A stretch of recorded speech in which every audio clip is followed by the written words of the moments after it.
Hello friends, അസ്സലാമു അലൈക്കും. ഇന്നിപ്പോൾ എൻ്റെ വീഡിയോയിലൂടെ ഞാൻ നിങ്ങൾക്ക് വേണ്ടി പരിചയപ്പെടുത്തുന്നത് കുറച്ച് കിച്ചൺ ടിപ്സുകളാണ് കേട്ടോ, കിച്ചൺ ഹാക്സ്. അപ്പോൾ ഇതെല്ലാവർക്കും അറിയാവുന്ന കിച്ചൺ ടിപ്സ് ആയിരിക്കാം, എന്നാലും അറിയാത്തവർക്ക് വേണ്ടിയാണ് ഞാൻ ഈ വീഡിയോ ചെയ്യുന്നത്. ഈ വീഡിയോ മുഴുവനായിട്ട് തന്നെ ഒന്ന് കാണാനായിട്ട് ശ്രദ്ധിക്കണേ.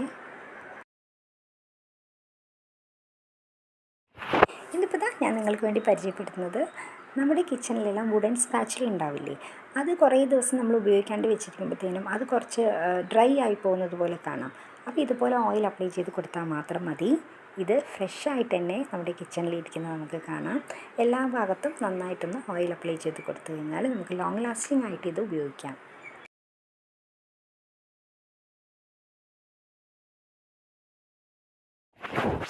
ഇനിയിപ്പോൾ അടുത്തതായിട്ട് നമ്മൾ ഇഡ്ഡലിക്കും ദോശയ്ക്കും എല്ലാം ഉപയോഗിക്കുന്ന പച്ചരിയാണ് കേട്ടോ ഇത് നമ്മൾ സ്റ്റോർ ചെയ്യുമ്പോൾ കുറേ ദിവസം കഴിയുമ്പോഴത്തേനും വണ്ട് വരാനുള്ള സാധ്യതയുണ്ട്.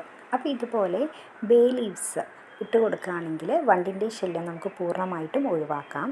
ബേ ലീവ്സിന് പകരം നിങ്ങൾക്ക് വറ്റൽ മുളക് വേണമെങ്കിലും ഇട്ട് വയ്ക്കാം കേട്ടോ. ഇനിയിപ്പോൾ നമ്മുടെ വീട്ടിൽ നമ്മളെല്ലാവരും ഫേസ് ചെയ്യുന്ന വലിയൊരു പ്രോബ്ലം തന്നെയാണ് ഷുഗർ കണ്ടെയ്നറിൽ ഉറുമ്പ് കയറുക എന്നുള്ളത്. ഇതിൽ നമുക്ക് വറ്റൽ മുളകൊന്നും ഇട്ട് വയ്ക്കാൻ പറ്റില്ലല്ലോ. അതുകൊണ്ട് നമുക്കിതാ കുറച്ചധികം തന്നെ ഗ്രാമ്പൂ അതിലേക്ക് പഞ്ചസാര ബോക്സിലേക്ക് ഇട്ട് കൊടുക്കുകയാണെങ്കിൽ ഉറുമ്പിൻ്റെ ശല്യം പൂർണ്ണമായിട്ടും ഒഴിവാക്കാം കേട്ടോ. ഇനി അതുപോലെ തന്നെ നമുക്ക് മുട്ടയുടെ മഞ്ഞയും വെള്ളയും തമ്മിൽ വേർതിരിച്ചെടുക്കാനുള്ള ഒരു ടെക്നിക്കാണ് കേട്ടോ അത്.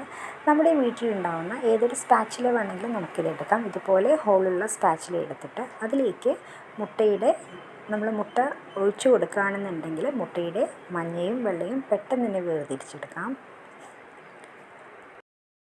തേങ്ങ ചിരവി എടുക്കാനുള്ള ഒരു ടെക്നിക്കാണ് കേട്ടോ അത്. തേങ്ങയുടെ ഒരു പൊളി ഇതുപോലെ ഗ്യാസ് സ്റ്റൗവിൽ വെച്ചിട്ട് ഒന്ന് ചൂടാക്കിയെടുക്കണം. എല്ലാ ഭാഗത്തും ഒന്ന് ചൂടാക്കിയെടുക്കണം. അതിനുശേഷം തണുത്തതിന് ശേഷം ഇതുപോലെ ഒന്ന് തട്ടിക്കൊടുത്തു കഴിഞ്ഞാൽ നമ്മുടെ തേങ്ങ ഇതിന്ന് ആ ഷെല്ലിൽ നിന്ന് ഇളകി വരുന്നത് കാണാം. അതിനുശേഷം ഈ പുറം ഭാഗത്തുള്ള കറുപ്പെല്ലാം ഒന്ന് മാറ്റി കൊടുക്കണം. ഞാനിതിൽ മാറ്റി കൊടുത്തിട്ടില്ല. നിങ്ങൾ ചെയ്യുമ്പോൾ പുറം ഭാഗത്തുള്ള കറുത്ത ഭാഗങ്ങളെല്ലാം ഒന്ന് കത്തി വെച്ചിട്ട് ഒന്ന് മാറ്റി കൊടുത്തതിന് ശേഷം മിക്സിയുടെ ജാറിലിട്ടിട്ട് ഒന്ന് കറക്കി എടുത്തു കഴിഞ്ഞാൽ നമ്മുടെ തേങ്ങ ചരുവിയത് പെട്ടെന്ന് റെഡിയായി കിട്ടും. ഇതുപോലെ നമുക്ക് തേങ്ങ ചരുവി എടുക്കേണ്ട ആവശ്യമില്ല. ഇങ്ങനെ ചെയ്തെടുക്കുകയാണെങ്കിൽ പെട്ടെന്ന് നമ്മളുടെ പണി എളുപ്പത്തിൽ കഴിയും. ഇനിയിപ്പോൾ അടുത്ത കിച്ചൺ ടിപ്പ് എന്ന് പറയുന്നത് പെട്ടെന്ന് നമ്മളുടെ കത്തി ഒന്ന് ഷാർപ്പാക്കി എടുക്കാനുള്ള ഒരു ചെറിയൊരു ടെക്നിക്കാണ് കേട്ടോ.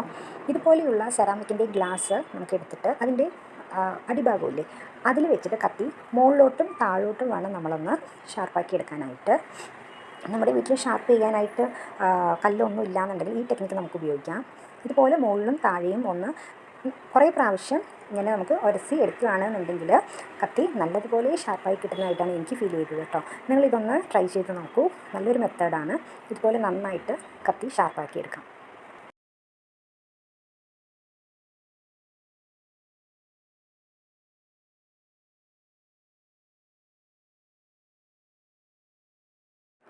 അടുത്ത ടിപ്പ് നമുക്ക് നോക്കാം. നമ്മുടെ ധാന്യങ്ങളെല്ലാം ഒരു കുറച്ച് ദിവസം കഴിയുമ്പോഴത്തേനും അതിലും ചെറുതായിട്ട് വണ്ടൊക്കെ വരാനുള്ള ചാൻസ് ഉണ്ട്.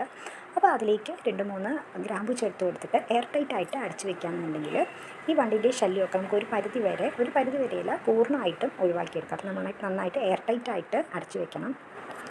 എങ്കിൽ എൻ്റെ ഈ വീഡിയോ നിങ്ങൾക്ക് യൂസ്ഫുൾ ആയിട്ട് തോന്നിയിട്ടുണ്ടെങ്കിൽ നിങ്ങൾക്ക് ഇഷ്ടപ്പെടുകയാണെങ്കിൽ എൻ്റെ ചാനൽ ഒന്ന് സബ് ചെയ്യാനും ഈ വീഡിയോയ്ക്ക് ലൈക്ക് അടിക്കാനും മറക്കല്ലേ. എങ്കിൽ ഇൻഷാ അല്ലാഹ് ഇനിയൊരു വീഡിയോയുമായിട്ട് വീണ്ടും കാണാം.